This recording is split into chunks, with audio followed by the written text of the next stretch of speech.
Hi folks, this is the first of an occasional series of umpiring videos where we're going to explain some things about what we do during racing. So you may have sort of thought, well, why has the umpire done that? So hopefully we can explain that a little bit. So what we're going to speak about today is this thing, a red flag. Now, some rowers think they know what it means, but a lot of you don't really know. So we're just going to speak about why an umpire would use a red flag. There's really 4 occasions that umpires would use a red flag. And in all of them, basically, as you might expect, it's to say stop. It's red, it's a stop signal. So the first time that you would see a red flag, or it may be a red light, is at the start of a race. So when an umpire says attention, red flag means don't go, but as soon as it disappears, go. Okay, so that's the first time that you would see the red flag. If the red flag's there, you can't race. The other person who would use a red flag is the aligner. So if the aligner isn't happy with the alignment of the boats, so the bows, somebody's bows ahead of the start line, a red flag would go out.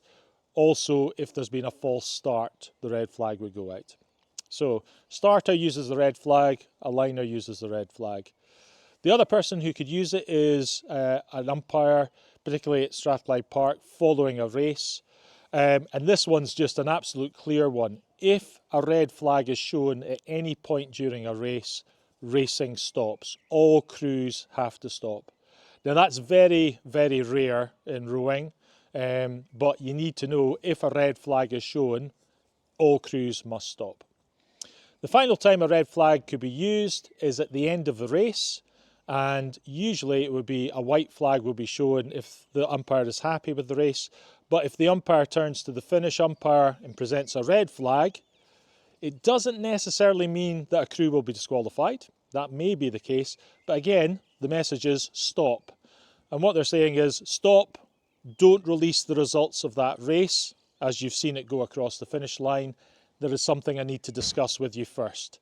So it may be that someone has to be disqualified. It may be there was an incident during the course of the race that there has to be a discussion in terms of progression to a final. So red flag, if you see it, it does mean something, it does mean stop, but you need to be quite clear why the umpire is using it and act upon it.